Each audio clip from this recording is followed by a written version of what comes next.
Esther. After a long time, I went back and read it, the whole thing in one go. And it's such a beautiful story. And it's like a feel-good kind of story. You like feel-good movies. There's happiness, and then something goes wrong, and then everything's back to happy. Feel-good movies. And Esther is one of those books, where it's a happy ending. It's a happy ending. And the book of Esther is really, I've titled my thoughts for this morning is God in the shadows. God in the shadows. We see, other books of the Bible where God is, in the middle, and He's on the center stage. He's doing things. He's doing miracles. He's punishing people. He's doing all sorts of things, lightning and thunder. And if you look at Jonah in the fish, storm, Nineveh, all these things, God is in the middle. He's in the middle. But here in the book of Esther, God is in the shadows. And I want to look at I want to ponder over this thought of God in the shadows in this book. Shall we close our eyes and come this time to God? Father, thank you so much for bringing each and every one of us here, Lord. And Lord, thank you, Lord, for your word that we have in our hands. Thank you for the privilege that we have to come into your presence, Lord, freely, without any obstacles, hindrances, and to be together and to worship you. Lord, I pray that you be with each and every one of us here this morning, Lord, and speak to us through your word. Speak to us through your spirit. Be with each and every one of us. In Jesus' name. Amen. Before I begin, the story of Esther is kind of what Ranjit has already summarized. God sustains. And the story is really about God sustaining His people in this particular country. And so Ranjit has already primed my sermon, and it's so amazing that now we will look at how God is sustaining His people here. And I want to give a quick timeline of where Esther falls in that chronology of the events and the books that we have. And so we have captivity of 70 years before Daniel, that Daniel is predicting through King Nebuchadnezzar, that he's saying, they are going to be taken, Israel will be captives to Babylon, and then the captivity happens for 70 years. And then comes the time of Zerubbabel. In Haggai and Zechariah, these books of the Bible, they describe how Zerubbabel goes, that's the first exile, return of exile. So there are 3 times after they go to Babylon, the people of Israel are coming back to Jerusalem. And the first return of the exile happens in the time of Zerubbabel, and he builds the foundations of the temple and everything, and because the king has destroyed the temple and everything, as was prophesied. And so Zerubbabel goes back, as it is described in Haggai and Zechariah, and he goes back with some people, 50,000 people, and then he lays the foundation, and he builds the temple, and the temple is built again. And there is a gap of 57 years in which the book of Esther is written.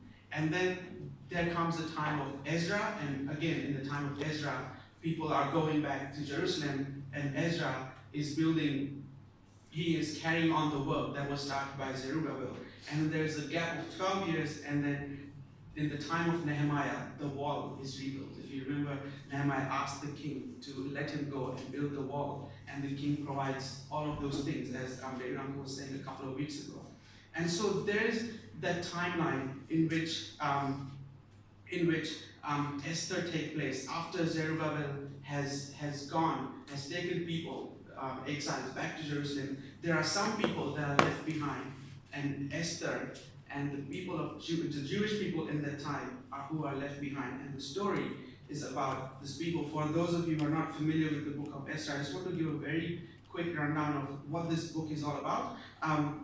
Queen Vashti is replaced by Queen Esther.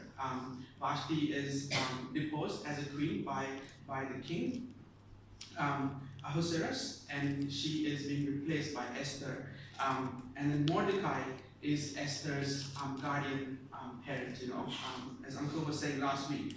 And then Mordecai, he saves the king because he's working at the king's gate, and he hears some plot to assassinate the king, and he relays this message back to king, and he gets the king saved. And so Mordecai saves the king, and then there's this guy called Haman, which is a negative character. He comes into play, and he's the second most powerful man in that kingdom, and he plots to kill the Jews because after he comes to power, Haman basically says everybody needs to bow to me, but Mordecai, being a man of God, doesn't bow to Haman, and so Haman says, I want to kill Mordecai, not only Mordecai, but all of his people, all of his tribe, all of his nation. And so Haman is wanting to, get rid of all of the Jewish people living at the time. As Esther is now in the palace, Mordecai appeals Esther to do something about it. And after, back and forth, Esther finally appeals to the king and says, here is, my people, I am a Jewish person and my people will be killed, and that kind of thing. And then she appeals to the king, and the king, honors Mordecai, because the king realizes that Mordecai actually saved his life, but he never found out that Mordecai saved his life. And so after that, the king honors Mordecai. In the meantime, Haman is plotting to kill Mordecai, and on the very same place that Mordecai was going to be killed, Haman gets killed. And all of this happens, and finally, instead of Haman, Mordecai comes into power, and he saves the Jewish people, and there is victory at the end. They are all spared. And so there is a quick overview of the book, and I want to go through this very quickly in a very high-level fashion, and then see some of there are three characters in this book, and I want to quickly look at those characters, and those characters are God, Esther, and Mordecai. Obviously, there is the king, and there is Haman, and there are all the other things that are happening. But I'm to focus at these three characters today. And number one, God in the shadows. God, though unseen or unheard of, is at work in this book. Now, this is the only book in the Bible where the name God or Lord doesn't appear, not even once. We always think that Bible has the mention of God, and the word God appears over 4,000 times in the King James Bible, and the word Lord, it appears close to 8,000 times in the Bible, Old Testament and New Testament. And so all in all, the Bible records God or Lord and His names, referring to God about 13,000 times. And of those 13,000 times, not even once is that those two words, either of those words, are mentioned in the book of Esther. Not even once. There's another book, I think it's Song of Solomon, one of Solomon's books, where the name of God only appears once, but in the book of Esther, it doesn't appear at all. So it seems like God is absent through all of this, and there's no mention of God. We don't hear about Esther praying or Mordecai praying to God or fasting or observing any festivals or anything like that. And so it seems like the story is happening in isolation without God in the picture. But we know that God, even though He's unheard of or unseen, He's clearly at work. Someone said God can be an actor and He can be a director. Where God is the center stage, He's doing the miracles, He's doing everything, He's telling people where to go, what to do, and He's working everything out. And there are miracles, and there is fire, and there are storms, and there's all of these things, external things happening. And God is as an actor, but sometimes He's the director. He is providing for people. He's sovereign overall, and He's leading people to do certain things. And in the book of Esther, He's the director. He doesn't appear center stage. He doesn't get mentioned. He's absent. And so there's a story of a father and a son. They're walking, and the son asks, how do we know that God exists? How do we know that God exists? And the father said, look at that airplane. Look at that plane. Do you see it's flying? Do you see it's maintaining its course? It's flying, in a stable way. And the son says yes. He says that's because the pilot is there.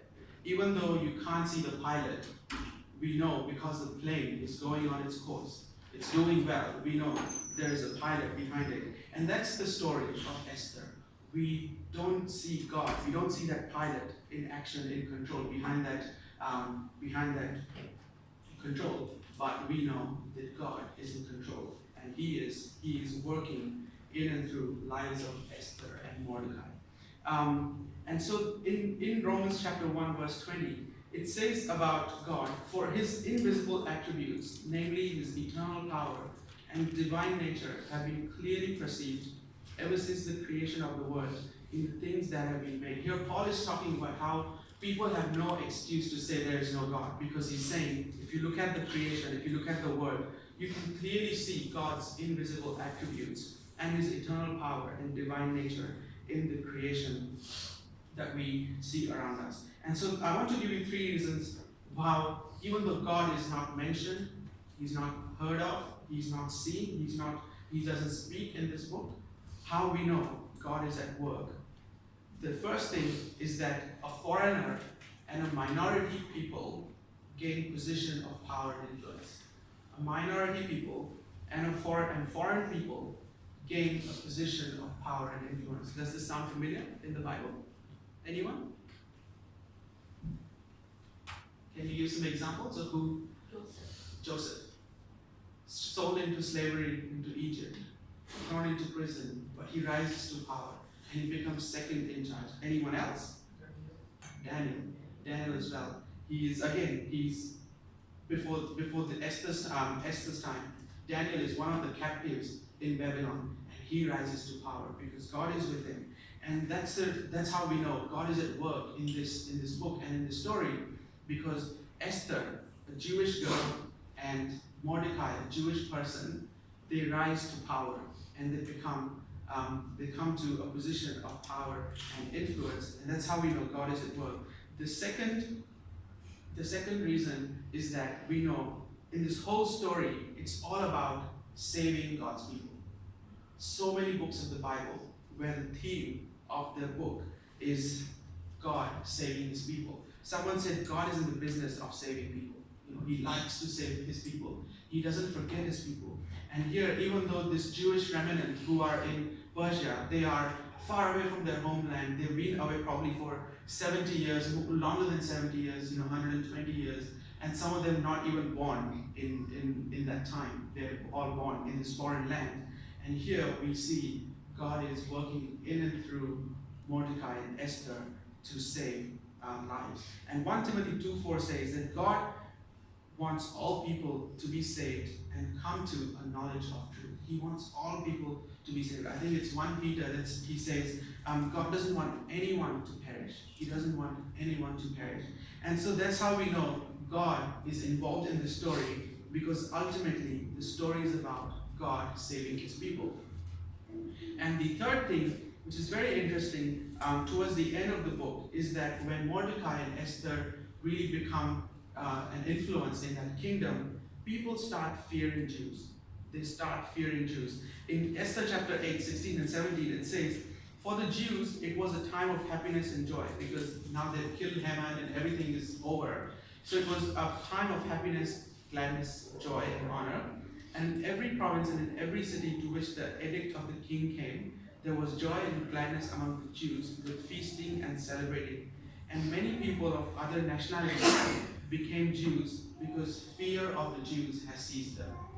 Fear of the Jews has seized them. In 2 Chronicles 20:29, when King Jehoshaphat, he beats the Amorites and the Moabites, the fear of God comes over people. And in 2 Chronicles 20:29, it says, the fear of God came on all surrounding kingdoms when they heard how the Lord had fought against the enemies of Israel. When God fought for Israel, all the surrounding nations, they were scared. You can't mess with these people.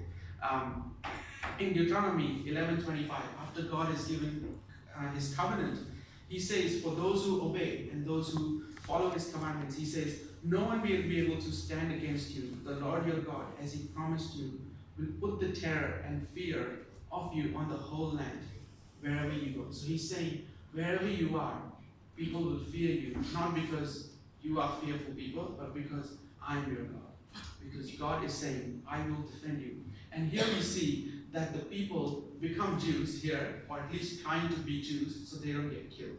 Because what Mordecai says the king basically gives Mordecai power to say, you can do anything you want after he rises to power. And what Mordecai says is that Jewish people have the right to defend themselves, and if anyone tries to hurt them, they can kill them and they can completely destroy them. And so people are now fearing the Jews, and so in trying to save their lives, they are becoming, at least appearing to become Jews so they can be spared. And that's how we know that God puts that fear in the lives of those around Israel, and that He is clearly at work. So that's the first thing I want to leave with you, is that even though God is unheard of and unseen in this book, He's at work. And many times we feel that, like that in our lives. We feel like God is absent.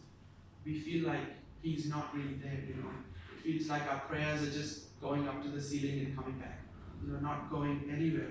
It feels like He's not working in our lives. He's not listening to our prayers. He's not answering our prayers. And there are so many things happening. But I want to encourage all of us this morning that God is at work. He's always at work. He's behind the scenes. He's in the shadows. Even though He's not doing big things in your life, He is working things out for us. The second point I want to, the character I want to look at is Esther. Obviously, she is the main character, one of the main characters in this book. And the thing about Esther is that though she's comfortable in her palace, she reveals her identity for the sake of her people. Though she's comfortable in her palace, she reveals her identity for the sake of her people. So when the king wants to replace Queen Vashti, Mordecai actually tells Esther not to reveal her identity. In Esther chapter 2:10, it says Esther had not revealed her nationality and family background because Mordecai had forbidden her to do so. And after Esther becomes the queen, Mordecai keeps an eye out for what's happening because he's working in and around the palace. He's trying to figure out how Esther is doing. And it says in verse 20 that Esther kept secret her family background and nationality, just as Mordecai had told her to do, for she continued to follow Mordecai's instructions as she had done when he was bringing her up. Now, why is she hiding her identity?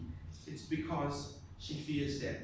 She fears death. No one can just approach the king like that. And so she's hiding her identity. And so what Mordecai does is he challenges Esther to reveal her identity and to plead for the king. In Esther chapter 4, 8 to 11, it says, Mordecai gives the messenger a copy of the text, the edict for their annihilation. So Hanan has an edict from the king and he wants all the Jewish people to be killed. And so as proof, Mordecai gives this messenger to show to Esther what the king's edict is. And so he gave him a copy of the text of their annihilation, which had been published in Susa, the city, to show to Esther and explain it to her. And he told him to instruct her to go into the king's presence to beg for mercy and plead with him for her people. Then the messengers, he went back and reported to Esther what Mordecai had said. Then she instructed to him to say, Mordecai, all the king's officials and the people of the royal provinces know that for any man or woman who approaches the king in the inner court without being summoned, the king has but one law, that they be put to death unless the king extends the gold scepter to them and spares their lives. But 30 days have passed since I was called to go to the king. No one can just go to the king like that. It's not an open office. We have open office policies that work. You can go to the manager, open office, knock the door, go anytime, ask questions, concerns, whatever. But here, Esther can't do that. The king has to summon her, and then she can enter his presence. But here, Mordecai is challenging her to go into the king's presence, and she says, if anyone goes without being summoned into the king's presence, he has but one law, to kill them. Unless he extends his gold scepter and says, no, don't kill. And so Esther is not really in a comfortable position. She could lose her own life for saving other people. If you think of Esther herself, her position is comfortable. The king doesn't know she's Jewish, and so the edict really doesn't affect her because no one knows she's Jewish and she won't be killed. But here, what Mordecai is doing is telling her to leave her comfort zone, and to go and plead for her people. And then Esther's words, these words were reported to Mordecai, and Mordecai sends this word back to Esther through the messenger. And he says, do not think that because you are in the king's house, you alone of all Jews will escape. Don't think you will be spared. For if you remain silent at this time, relief and deliverance from the Jews will arise from another place, but you and your father's family will perish. And who knows but that you have come to your royal position for such a time as this. This is the whole verse or portion that this book hinges on. It's like, after this, things start changing because of what Mordecai says. And then after that, Esther chooses to leave her comfort zone and she approaches the king, even if it meant death for her. And she goes and she pleads for herself and her people and fulfills what seems to be her purpose in this whole matter. Why did a Jewish girl become queen after all in a foreign land? And here, Esther chooses to leave her comfort zone, and she chooses to go and reveal her identity for the sake of her people, for the sake of her people. I don't know about you, but many times I feel very uncomfortable going out of my, comfort zone. It's like I'm happy here. I don't want to do this. I'm happy here. I can't expose myself into this situation or that situation. But what God is telling us is to leave our comfort zone and to go and to fulfill His purpose and His will. And that's what Esther does here.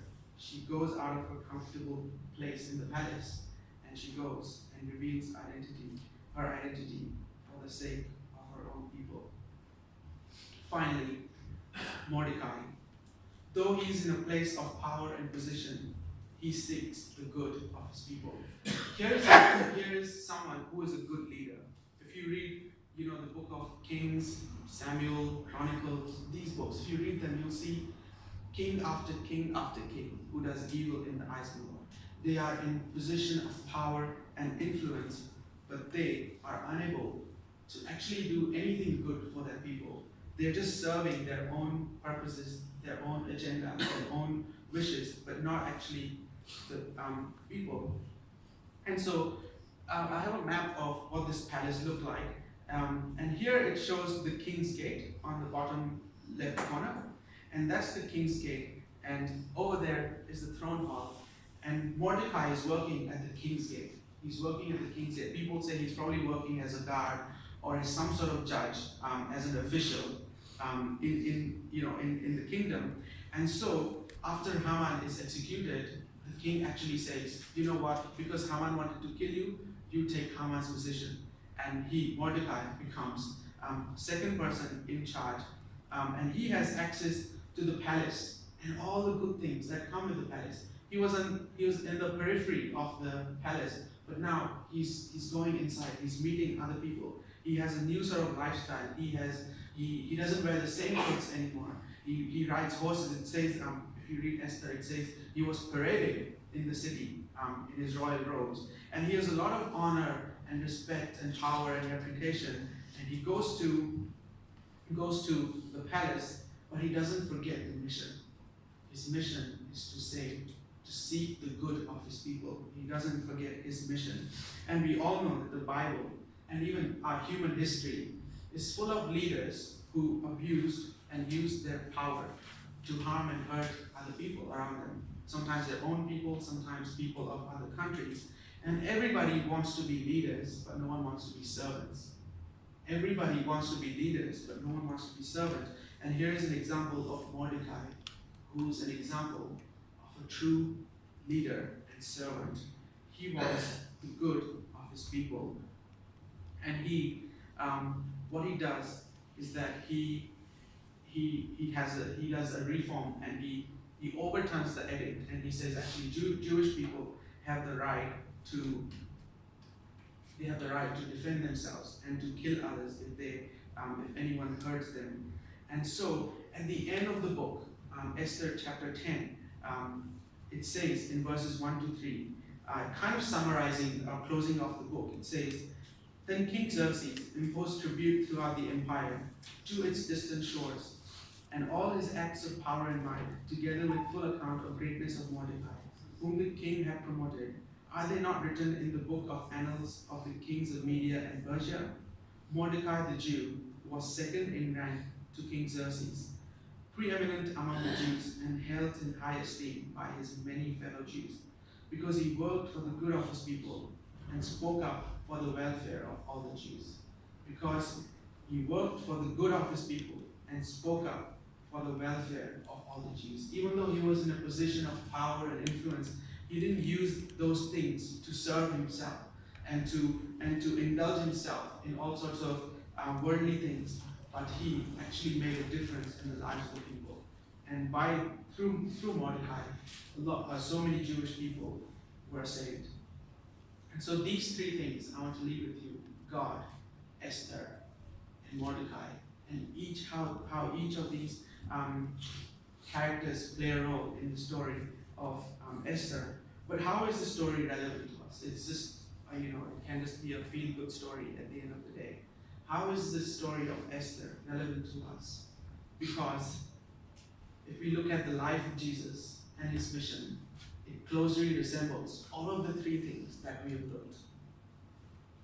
God, unseen, unheard of, is at work. Jesus comes as the image of the invisible God, and we see his miracles. He's constantly working. He's doing good works. He's healing people, and he's doing all the good things. And here is Jesus, image of the invisible God, manifested in human form, and and he comes down to what? To leave his place of comfort, like Esther did. She left her comfortable zone and she went out to defend her people, to plead for her people. And that's exactly the ministry of Jesus. It says Jesus intercedes for us on behalf of Father.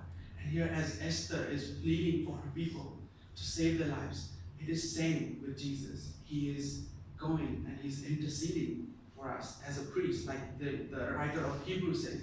He is our priest. He is the mediator of the covenant. And he leaves his place of comfort, like Esther, for the sake of his people. And though he has power and position like Mordecai, he seeks the good of his people. He seeks the good of his people. He just doesn't come, do good things, and go. But he actually dies on the cross. He lays down his life as a ransom for many, and he gives himself up so you and I can be saved this morning.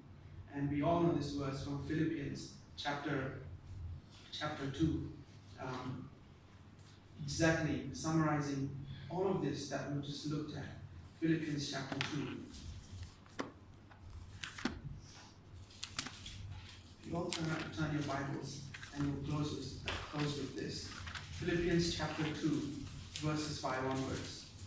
Your attitude should be the same as of Christ Jesus, who being in the very nature God, did not consider equality with God something to be grasped, but made himself nothing, taking the very nature of a servant, being made in human likeness. And being found in appearance as a man, he humbled himself and became obedient to death, even death on a cross. Therefore God exalted him to the highest place, and gave him the name that is above every name, that at the name of Jesus every knee should bow, in heaven and on earth and under the earth, and every tongue confess that Jesus Christ is Lord, to the glory of God the Father. That's how the story of Esther is relevant to us. Here's Christ being the image of the invisible God, leaving his heavenly comfort, coming down to this earth for the sake of his people, for the sake of each and every one of us. And that is what we do when we go to the table.